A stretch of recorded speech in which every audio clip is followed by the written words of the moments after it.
All right, we're live here. Let's get Ariel into the chat, and we should be good to go.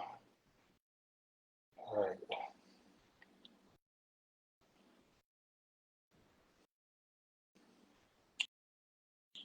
Second, she's in here.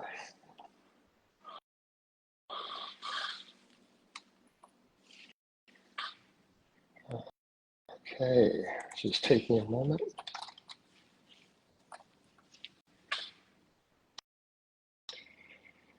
All right, as soon as we get Ariel in the chat, we can get her invited, and we can get this started for everyone.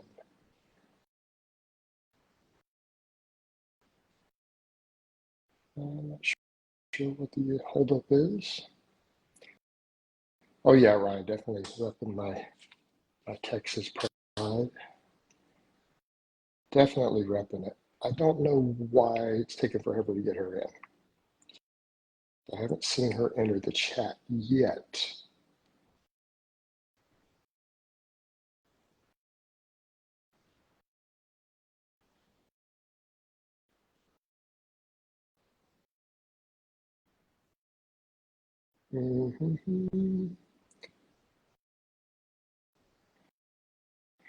Okay, let's give her a few more minutes here. Sorry, there's quite a few people watching already, and we don't have her in just yet. Hopefully we can get that going. Apologize for the delay. There we go. Okay.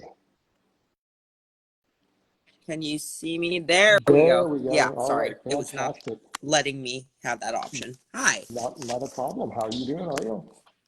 Can you hear me? Yeah. Can you hear me okay? One moment. That is weird. My volume is not working. Well, you got to turn that up. Can you hear me? Turn it up, Ariel. Yeah, I can There hear we you go. fine. Okay, Hear me? great. There we Yeah, go. Yeah, for great. some reason, my Bluetooth, like I shut my Bluetooth off and decided to connect it again. So hi. Yeah, that's where you messed up. There. Okay, but you'll be doing much better this time. You haven't got hit in the head this week, I don't think, in a fight. 2 weeks ago I did. The fight. Did I send you the fight? You did. Remember, I commented. I probably got hit like Yeah, half a dozen times. I saw that. I hit her too. You did hit her too, but yeah, she was definitely hitting you near the end. I got bagged. They told us she had 3 years of fighting experience. That's all she put on there. And then ended up she had like 7, and she's been a street fighter since she was 10 years old. Right. So, which, but that's not official. I can get TKO'd. That's all that matters.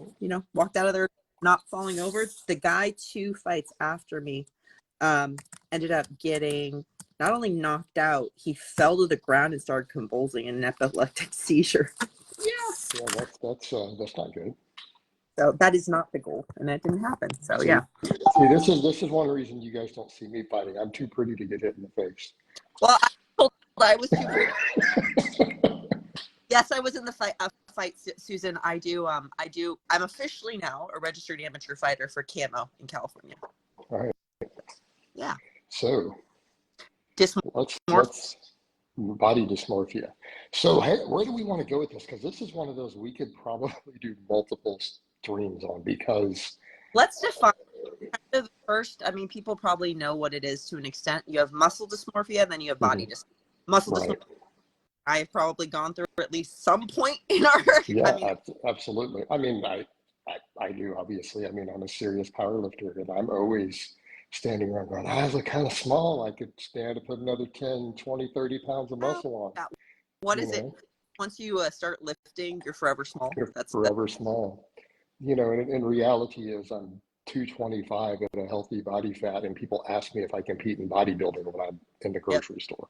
Yeah, so, forever small. But also another one that people is it's just a derivative is body dysmorphia. So people thinking they have like large noses, large arms, shoulders small, whatever. Like So when I had a personal battle with it when I was younger, Sure. where I had anorexia nervosa for Right. 2 years. And I still remember the vision that I used to see myself. I literally called myself a Tyrannosaurus Rex. Yeah. Like I was like, I got these tiny little arms and this giant belly, which was totally not the case at all, looking back at Sure. photos. And that's what body dysmorphia is. You know, so maybe we could discuss that from then the eating perspective in this one, and how this affects people's eating patterns even in the future. And I'll be the first to say, I kind of have a policy these days that I do not coach former male anorexics or bulimics. It's a It's I've done it in the past. I've had several, and it is, simply put, it is outside of my ability to coach them. I don't have the skill set for it. I fine-tuned a lot to be able to help women with anorexia and binge eating disorder. And I've successfully coached a couple dozen in that realm, but it's very time intensive. And I actually have to cut my workload in half if I ever take a couple of them off, because it's also a derivative of OCD. And so they're extremely obsessive and compulsive in the food aspect and how much they track and obsess. And if they're purging, if they're having those tics, whatever it may be. So they need a lot of attention to be able to get that phase and then get them into the recovery. And once the recovery is starting to onset, it's great, but it's still not out of the woods. It's not out of the woods, and that's that relapse. And that's what I've had to deal with. I've had to deal with that as a coach. You know, you get one who, oh, I've gone through therapy, I've gone through treatment for it, I'm good. And before long, they're sending me a thing. Hey, coach, I had 215.5 grams of carbohydrates today. And I'm like, you can't possibly know that. I'm like, that you don't even own the equipment to track that close. Where does this point? You know, I would call that 220. Well, for me, I ate 600 calories a day for 2 years. Yeah, which is insane. Every day. And I worked full time. I worked a part-time job and I went to school full time. So my point was, like, I looked in the mirror and I collapsed when I got pulled in for a shift, and I said, I can't work. And then I was like, there's something wrong. Right. And I didn't really realize there was something wrong. That's the thing, is like when you see dysmorphia, the people become so hyper focused on their physicality, everything else goes out the window. And that's why it is a derivative of OCD. It's just your OCD to your body. And that's, I think that's what we see with it the most. It's people will get to a point, and I think that's where it starts, when they overly glamorize a certain body and say, this is the body I want right here. And then they start associating it with everything in my life will be fixed. Exactly. You know, as soon as I have this body, I'm going to find the romantic partner I want. I'm going to get the job I want. Everyone's going to love me. My life is going to be perfect as soon as I get to that picture. It's like I everything is a shit show, and that's the only thing that makes any sense, because society is saying everything is that their lives look amazing. I mean, they have a Corvette, blah, blah. Mind you, most of those people don't even really own that shit. But it's that God, we could go into another conversation on that. That's a whole different, we can talk about influencers and that stuff. Yeah. But anyway, for me personally, what happened was, my dad commented, because I was obese before. I was like 173 pounds. The doctors said you lose weight. Like, it wasn't just imaginary, but I was a type A, very hyper focused. And I was like, I lost all this weight, but the belly. And I became obsessive. And then I ended up at 173 to 103. I got admitted to the facility at 103. Right. And my point was, like, you're going to die. Like, if this doesn't change, you'll die. It's that simple. And anorexia has the highest mortality rate they call it a mental health disease. Right. It is the high 10% of the people who ever get anorexia because of dysmorphia, typically speaking, die eventually from it because of organ failure. That's what happens. Yeah, absolutely. And I've seen it. I've known people, personal friends of mine, who had heart attacks as a result of it. And it happens. So, and I think that's a good direction for us to go with this and discuss, how does the industry right now perpetuate this? Because I think the fitness world itself absolutely perpetuates this.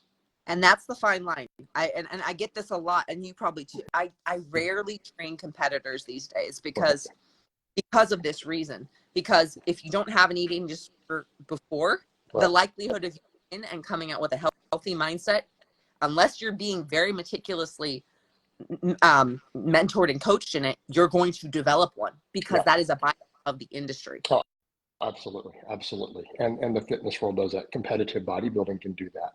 Yep. Again, I've seen it firsthand. Had a friend who ran into that, who I actually played Dungeons and Dragons with online while I was in the UK, but he's from kind of my fitness circles. He and I at one time did an interview on that on my channel. He later asked me to pull it because he didn't want all that out there, and I did. But it's exactly what happened to him. He started out, doing okay. He got into competitive bodybuilding, did his first show, and then developed anorexia as a result of his first bodybuilding show. Yep. And from that point, he was like, he got to a point, because getting that lean requires you to be so extreme. And that he's like, I was literally counting the calories in my packets of Splenda. Yes. He's like 3 months after the show. I tracked my gum. I tracked my gum. I had to scale my water. Like, don't get me. And when I went into it, I was very meticulous. Like, I got invited to compete early on, and I said, let me wait, because I came out of an eating disorder. I need to be okay with this. So I weighed 6. Then when I came out, I was just like happy. I was like, oh, food. I was totally good with it. But the majority of women who fall into that, they become addicted to that physique. And don't get me wrong, it looks amazing. It's not sustainable. Correct. And that's, I think social media doesn't help in this regard. I think the fitness industry doesn't help, because they're putting these physiques up all the time, and instead of a disclaimer, hey, I don't actually look like this, it's, if you look like this, you're gonna, get all of these great things. And for the guys, it's pushes, you're gonna get all these girls, but then it's like, and you look at that physique, and it's like, for those of us who know how this works, it's like, well, but you're going to be impotent, and you're not going to have a sex drive. So what are you going to do with all these? Like, what are you going to do with these girls? Yeah. And then the women are like, just bring chocolate and just talk to me, even that. It's like, get the fuck. I still remember, and I was doing pretty well mentally. We were coming back from the postal office, and I was like 3 weeks out from my show, and I was like, I don't even know why I'm crying right now. Like, your hormones are crushed. Yeah, your endocrine system is tanked, like all these different factors. And then we say that you can continue to stay at this body fat percentage. You can't. And their hormone function starts to shut down. Their menstrual cycle shuts down for women. Their endocrine, their hair starts falling out. Yeah. It's way worse for women. With men, it's already bad enough. And it's like, that's the thing I tell people. I'm like, look, you can't sustain those physiques. Like, well, you can't anyways, but even the body fat that they're reaching, I'm like, you have to have drugs to do it. Those guys cannot do it natural, who stay there for 8 weeks, 10 weeks straight, 12 weeks, who are staying that lean. I'm like, I can promise you there's no way they're not using drugs, because then they'll claim, oh, I'm natural. I'm like, they can't be. Because we've seen the research, the fact that they're not clinically depressed, the fact that they're not impotent, clinically depressed, There's crying all the time. There's no way. Yeah. There's no way they're happy on that camera and upbeat after being at that body fat for 10 weeks. I know some of them. Hey, Avi, you can talk about this. My friend Avi just came in. He's someone who's dealt with this stuff a little bit. Yeah, he's done powerlifting and bodybuilding. Okay, so he's been there. Yeah, he knows. Yeah, he could definitely. Abby, if you want to discuss any of your experiences in there, go ahead, bro. It would be helpful, because I know you're someone who's been through that. One of the things that I have found is a common theme too, because I was in an eating disorder facility, and obviously they're all suffering from dysmorphia. There's about 20 of us. Guilt and shame. And then the people that I've dealt with, there is guilt and shame for some portion of their lives that they haven't totally processed, or they're holding themselves to a standard that's been projected for them to do. There were 2 male anorexics there, and it was for their family. Like, they weren't able to provide for their family. So that guilt and shame manifested as this physicality, when actually They didn't look bad at all. They were totally healthy. It's not about the external. It's about what's going on in here and what they decide to hyper focus on. Sure. But the thing is, then I would say what a lot of us have to do is really that pushback in the industry, those of us who have an outreach. And I've done this for years, and it's one of the things I've caught flack for. You know, people are like, oh, you're just saying that because you don't look that way. That I'm like, no, I'm saying it because it's true. And I've seen it firsthand for years and years. And people aren't saying it enough that this look that people are achieving is temporary. It's for a show, it's for a photo shoot. And oftentimes they're not even sustaining it 24 hours. Like it's not even the body fat, it's that physique that they've created is a temporary illusion. I can't tell you how many competitors I met who they ended up peaking 12 hours afterwards. Yeah. Like they end up they were too depleted and they didn't get enough carbs and salt and everything to refill the muscles out in time for the show. Yeah, like, and my fighting, like I was literally at 135.8 for 3 days, you know, and I did, this is weight based, not as much physicality based, but still it's the same thing. I was at 11% body fat for 3 days. You know, we're not meant to be at that. And the dehydrated state as well. It's also the dehydration. Oh, hey, Christopher. Yeah. I lost by decision, but she lost. So it's okay. That was complicated. We talked about that early on. So Christopher, roll back through at the beginning. We discussed that. Yep. And I linked a clip of her fight on the page. Oh, so if you, I did. Yeah. So, you know, yes, you can see all the info on that.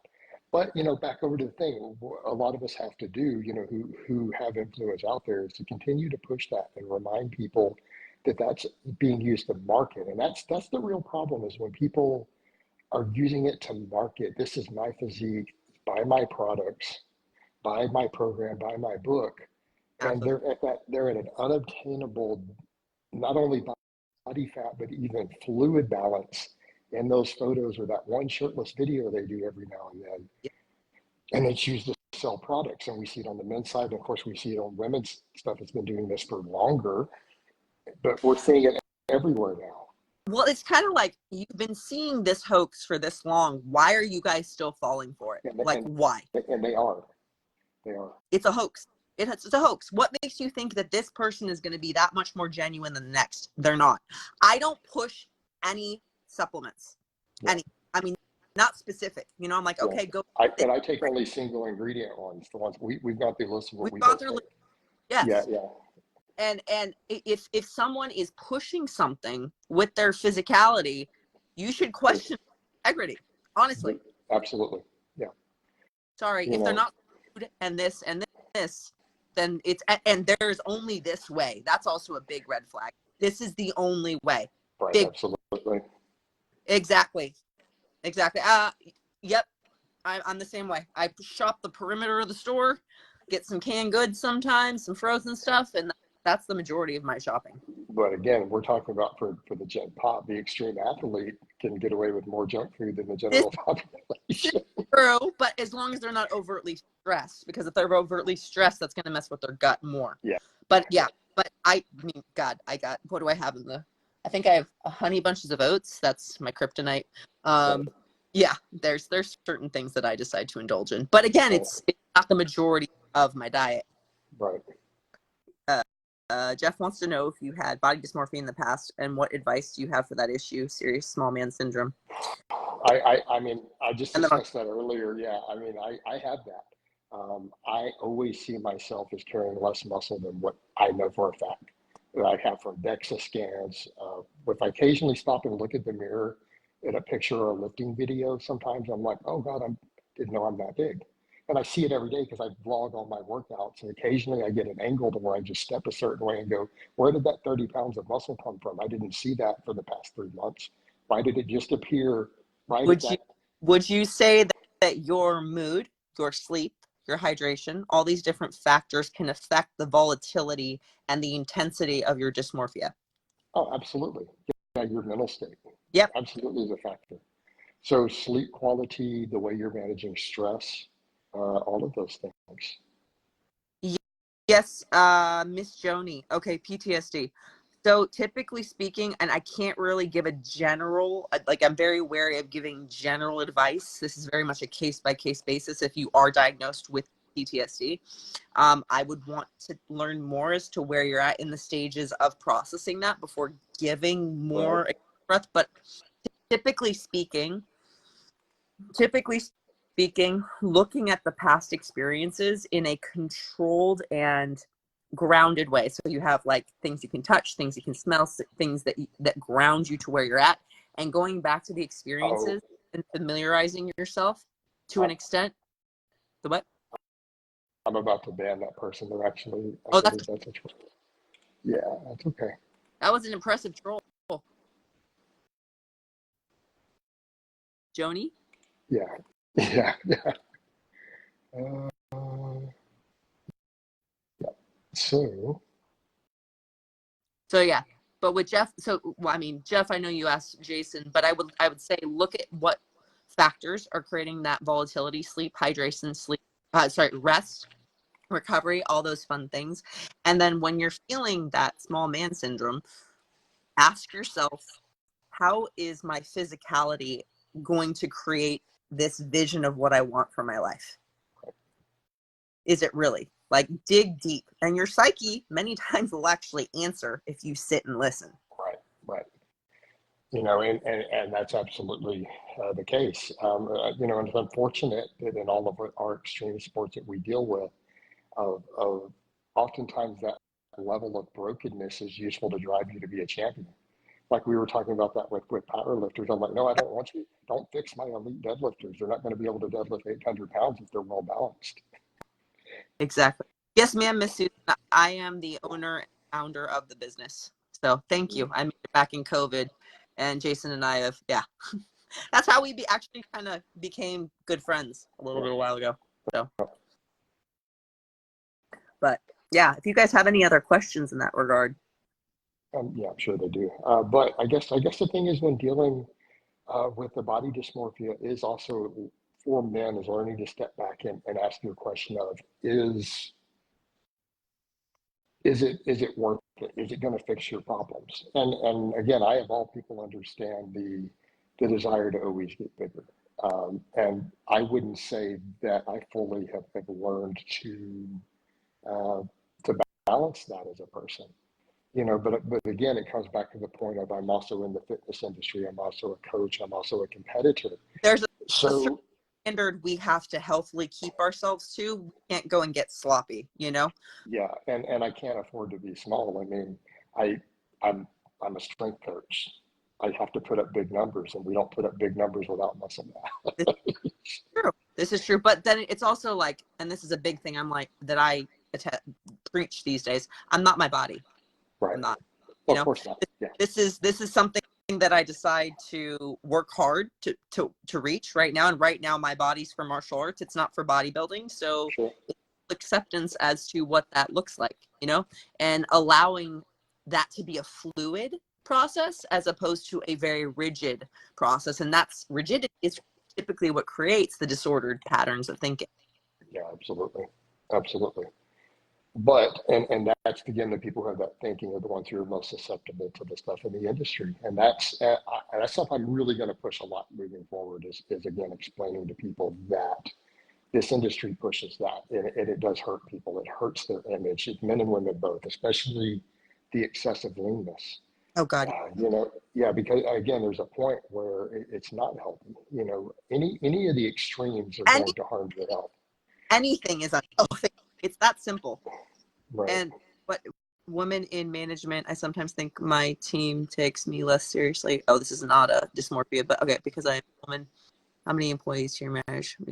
Well, it just depends. I mean, it's not about them, it's about you. If you are feeling insecure as to yourself and how you decide to show up, and sometimes there's a degree of imposter syndrome, maybe because of previous experiences you had, or maybe also imposter syndrome can be a natural byproduct of starting something new because your brain literally not created those neural pathways. Right. So part of the process, and continuing to say that you are the thing. Like when I've changed certain jobs, careers, I'm like, I am this thing.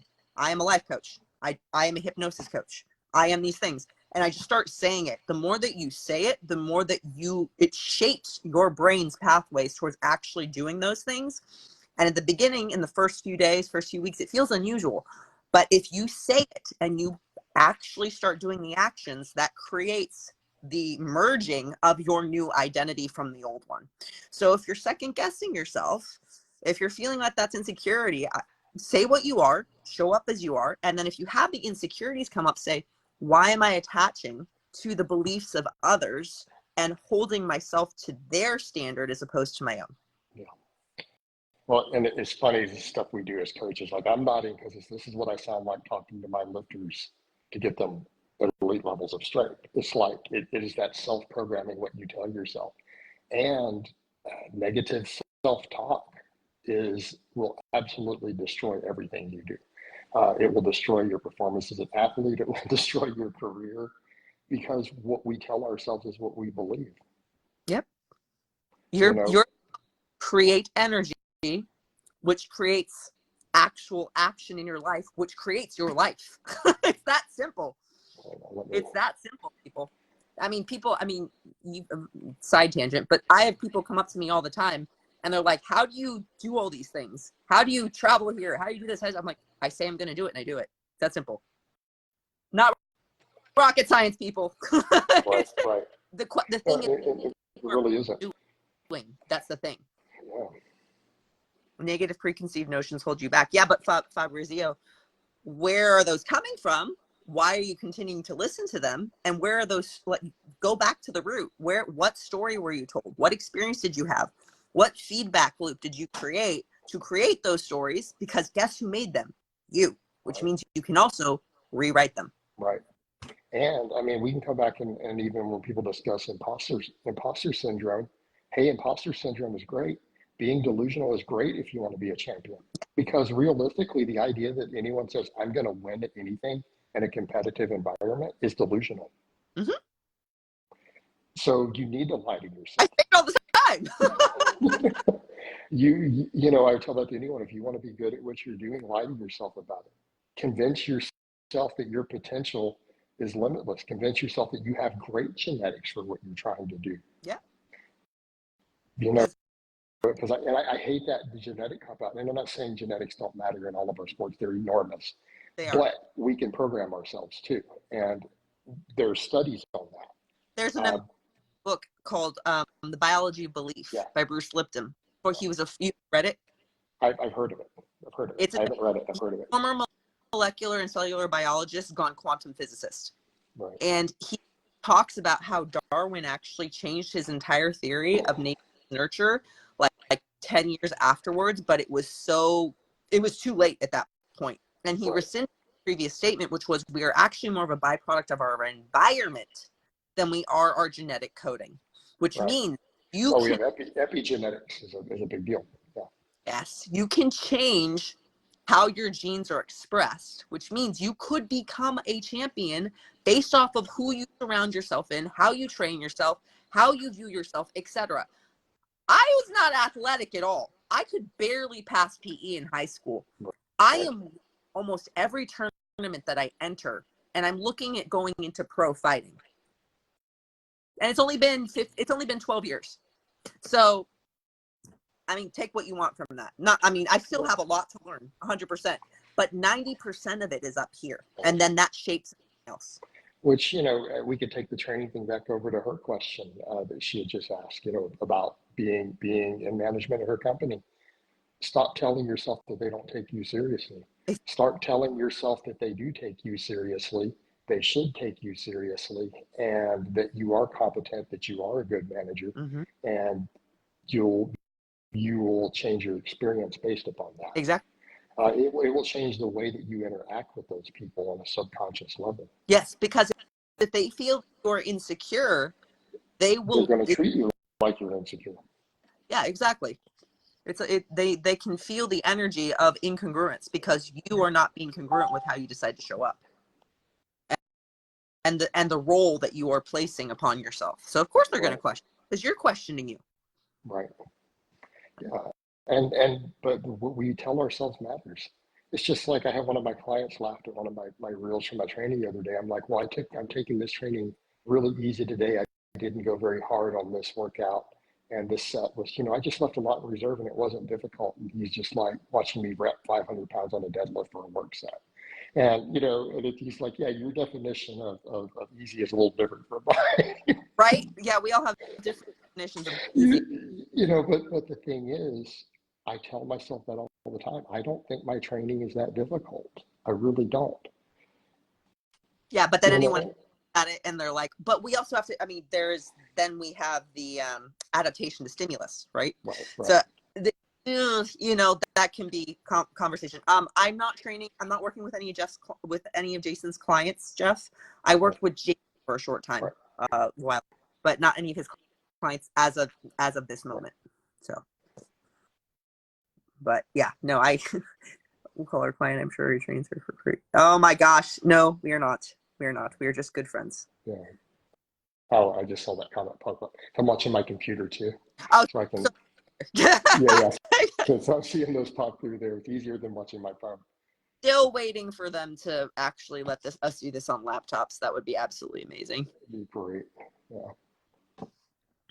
But yeah, so anytime anyone, and like I said, I won't take anyone as a competitor if they don't have a healthy mindset on getting back to what normal could be, because I've seen far too many girls get dumped off with binge eating or anorexia.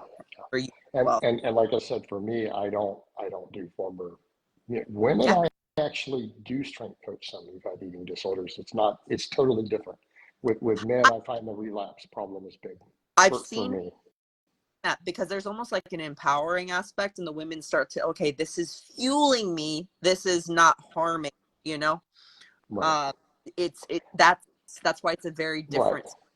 Well, and I think the difference in my case is by the time women have hired me, they're pursuing performance goals to get away from focusing on their appearance. Yeah.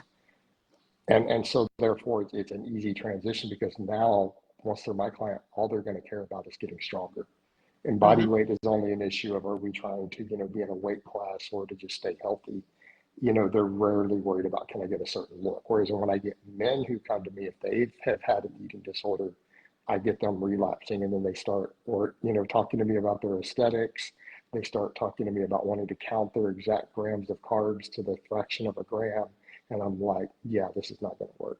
Because I think the worst relapse I ever had one of them, and I'm like, okay, I'm done with these. I'm done taking this client type. He got to a point where that was happening, and then he told me, well, I want to diet, and I'm going to use Clen, and I'm going to do this, and I don't care whether you think I should diet or not. I'm going to do it, and if you're my coach, you'll support me. You'll keep writing my training programming. And I told him, I don't think it's a good idea for you to cut, given your history, because I'd never seen him shirtless, ever, even as a client. He had always trained covered up as one of my lifters. And then he decides to go on this diet. He throws in a bunch of Ariel and Clen. And then he's like, I'm trying to keep his programming on point, and he would try to finish workouts faster, so I'd give him more. I'm like, no, you train 4 days a week. We don't do 5. We don't do 6. So exercise. And then I ran into a case of he then took a shirtless picture and sent it to me, and he was like typing to me, I'm in tears, I'm devastated. I need you to see where I'm at and see how fat I am on this cut still. And he had veins running through his obliques. And he's like, I'm so enormously fat, I'm disgusted. He's like, I can't handle it. I'm going to have a nervous breakdown, and it's your fault. I'm like, I'm your strength coach. I don't even write your diet. I told you not to cut. Yeah, and that's talk. Yeah, and I was just like, yeah, where this is not going to work. That's a lawsuit. That's me. Because I'm not even writing his diet. I'm like, I'm not your nutrition coach. Yeah. Wise. And it's like, and I have that whole stream of chatting where I'm going to cut, and I'm going to take Clen, and I'm going to do this whether you want me to or not. Yeah, no, that's a big red flag. Yeah. Because I told him, clients? Yeah, there's one of them. And so you see that happen with them. And so for me, I just don't do those client types. Now, I don't mind mentally broken people who want to powerlift. I mean, so I'm different. They don't need to be in a healthy place. You want to be a powerlifting champion and you haven't resolved your trauma, I'll coach you. Right, David, what's the purpose of intermittent fasting? We have to realize intermittent fasting, typically speaking, is going to be much more on the longevity side of training, as a like lifespan and health span, as opposed to strength training. IF, if it's an 8-hour window, not as big a deal. If we're doing a 6-hour window, that's going to cut down the amount of time that you have to get in MPS. So MPS is muscle protein synthesis. You can trigger that through leucine heavy foods and through strength training. The problem is when you're in a negative nitrogen balance for that long, you're not creating that higher level of MPS that you need to optimize over the day. I think you would get in like 4 or 5 boluses of MPS per day. And if you're only eating in a 6-hour window, you're negating that. I mean, yeah. Well, and I think we need that. Again, our mutual friend Alan and I have talked about this. He's actually said, because it's really optimal, you need at least 3 or 4. Yes. You know, it's as far as it goes, but that assumes they're fairly evenly spaced. Correct. But you need at least 2 hours to have that spike and dip. And this is also a side note why BCAs are shit, because if you're drinking BCAs all day long, you're not having that rise and drop that you actually need to stimulate MPS. So you need those boluses over the course of the day, and you can't get that many boluses over a 6-hour or day window. Well, and I think one of the worst ones we saw on muscle protein synthesis with BCAAs was that study where they gave them through IV and their MPS went down. It literally went down. I saw that one. Yeah, I don't think I saw that one. Jason, what diet do you typically recommend for your clients? Ooh, that's going to really vary. Is a general baseline, you know, as a starting point for most of my lifters. Your other one that we talked about. Oh yeah, I'll get rid of some of these people in there. That. But yeah, as far as that goes, it's going to really vary. But my baseline is usually I'd like to see most of my lifters high carbs, moderately high protein, keep fat fairly low, and less we need more fat to reach your target calories. I usually lean them in the direction of mostly whole foods, but again, a lot of my clients have really, really high energy turnovers. And so before long, we're over here knocking down refined grains, refined carbs and everything just to get their calorie needs. You know, because I have clients who are under 200 pounds who have maintenance calories in the 4,000s. And, you know, because maybe they not only do the training I do and then the energy output, but then they have full-time jobs, they're moving around.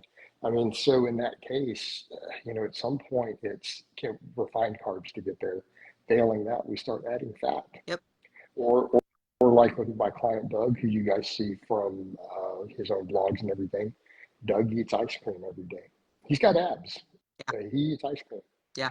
And it's because he's like, otherwise I can't maintain weight. And then when he quit tracking, like he just accidentally lost 10 pounds again after this last meet because he quit tracking his food.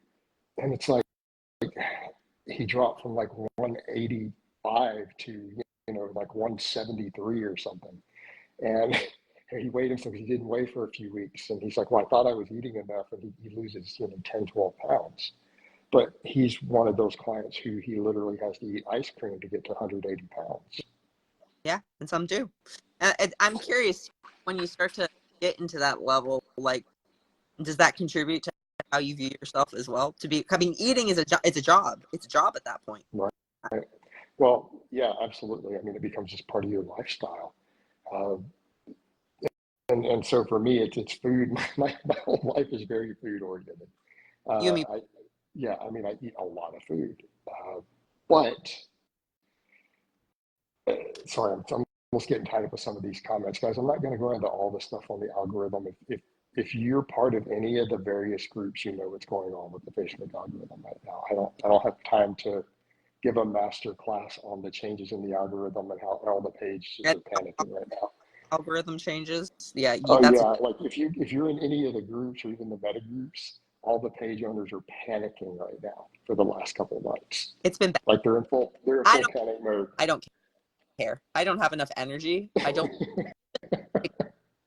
I mean, that was kind of like our talking the other day about the diets, and I was just like, they want truth or they don't want truth, or I'm not fighting them anymore. Yeah. But I'm not gonna give you guys a master class on the algorithm or what's going on. As of right now, there is no way until they redo the algorithm. There's no way to master it. Everybody with a page is screwed. I know people with 1 million followers who are Really? like, they messed with my algorithm. Like, I messaged them and they're like, dude, I can't get any traffic. I have 1 million followers. I'm getting 10 likes on posts. That makes me feel a lot better about my. If I have 7,000, so Yeah. So that's definitely a factor. I'm aware. Jason and I have had extensive conversations, but I'm not just about posting stuff. I'm about posting quality. Yeah. We have different reasons for our posting. Yeah. I don't post for money. I post for creating my ideal client and marketing to them. But thank you. There you go. Our live yesterday one, and there were 600 people watching the live. Some of them and that's the weird thing about it. Like, some of these people just randomly won the lotto in the algorithm, but it's few and far between. Yeah, they're very few and far between. Like my YouTube lives, I started doing those again this week. They get a lot more views, even though really? I only have like 114,000 YouTube followers. Only 114,000. Yeah. So, but yeah, I mean, the whole thing. We all have to do more of that, of pushing back in the industry. In fact, I'm doing another collab this week with someone else where we're going to discuss that stuff in the temporary look. Yep. And I think that's something that all of us who are in these areas have to push to people, and to be clear that this is marketing, it's scamming people. These people don't actually look like this. It's preying on your insecurity. Stop. And it really is. And but it creates this very false idea of what people think that they can look like. Exactly. You can't hold on to that. It's not healthy, and it's miserable. I've been there. It's miserable. Don't do it. Yeah. And those people are ultimately unhappy with it. They're not happy. They don't feel good. They feel terrible. And people want to understand the male side, the hormonal side. Go look at Eric Helms' doctoral research. If you look at the study that he did, and I'm not lifting Eric up because he and I are not friends. So I'm not lifting him up by saying this, but look at his doctoral work. I mean, exactly. Again, we don't base data on whether we like a person or not. Correct. Data is data. You can't. Data is data. Fact is fact. Fact is fact. Yeah. Good data is good data. And look at the hormone profile of those men, those natural bodybuilders. It's oxymoron. I love that term, natural bodybuilding. Well, but Matt, my friend Matt is, you've probably heard of Matt, right? Yeah. I mean, but have you ever seen, he scales everything. He fucking lives on that scale. Like, that is his life. It's ridiculous. And I don't want to be doing that the rest of my life. They don't stagnate. So if you're stagnating, then you need to go back to the drawing board and see where are you not pushing. 36. Well, I think what he may be talking about there too. Let me finish the thing with Eric's and the research, and then I'll answer his question there. But the thing is, look at the testosterone, the thyroid, everything of those men who were at contest level.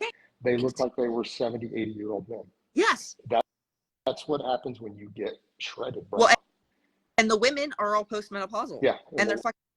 The women look like they've gone through menopause at 25. Yeah. Exactly, is non-existent, and they have no sexual fluids, like nothing. You're not meant to be in that state. So Jeff, what you're dealing with strength, yes, with age, but you're only 36. Yeah. Like the records in powerlifting are not lower at 36 versus 26. Okay, so don't get age classes confused at the elite levels. That's where people mess up, because they'll see me bring that up at my age, but they don't understand. I am at an age where the records are hundreds of pounds lower. Like sometimes 300 pounds difference between the open and the same weight class on a lift at my age versus the open age. 36, you're still in the open. Yep. So being 36 is not an excuse to not have an elite lift if you're training for an elite lift. But the point here we're dealing at, yes, there's going to be things with age that happen as far as IGF-1, connective tissue. You have to pay attention to certain things a lot more. But strength is still a product of muscle mass relative to leverages. Yeah, and if you're getting weaker, typically speaking, because I don't train strength like Jason, but I do train athletes. So sleep, has stress changed, has your diet changed, has your commitments changed, has the amount of time you're in the gym changed. Always go back to what else has changed for me to create stagnation. Typically speaking, it's not the weights, it's something else in your life that's crossing of a neural drive. Well, and it's not even always neural drive, because a lot of times they're saying their lifts across the board are going down. It's almost guaranteed to be a loss of lean tissue somewhere. It's the issue of determining why you have this loss of lean tissue. Yes. So the same thing with stagnation. If you're not getting stronger, well, either you stopped training your neural drive, or you're not gaining muscle. Yep. So if you look at it and say, well, I'm still doing enough heavy lifting that's not the issue, then the only other reason you're stagnating is because you are not gaining new lean tissue. You're not gaining any additional myofibular hypertrophy. So you need to ask yourself, why? Yep. Is it, am I not recovering from my training? It's very rarely, for men who are worried about their strength or size, it's very rarely, am I not training enough? That is almost never the case, because it does not take that much volume to see some progress if you're training hard. Well, it's training hard. That's the thing. And I think that there's a misconception as to what hard is and what people think hard is and what it actually is. Because I can't tell you how many, I mean, you see, Jim, exact same 1 year later, and they're not pushing it. They don't know what a 3-rep max looks like. They don't know what getting to 85-90% of your max is. I think that would be this is what this is. When they fail a lifting competition, then you really know where your maxes are. Right. Oh, I failed that right in the at the end of the squat. Rick used to say something, body needs to be confused with new. No, the body doesn't get confused. No, it does. That's bullshit. So that's when you have coaches who throw. Let's come back over to something we mentioned before. When you have a coach who adjusts your magical programming on your main lifts to get you through a plateau, do you know why we do that? It's placebo. Mm-hmm. It's called a placebo. Just told your secret to everyone, Jason. I know. So, I'll get that with mine, because I don't do the placebos to myself, because I know better. So people are like, oh, you got to change your rep range or whatever on that main lift. I'm like, no, I just have to get bigger. Mm-hmm. I need more pec. I need more tricep. That's it. I don't need to adjust my magical programming. Yeah, I think my coach, I was at the gym the other day with my jiu-jitsu coach, and he's like, I need more. He's like, I should probably have more pecs. I'm like, but you don't need them. He's like, yeah, I don't need them. You don't need that, really.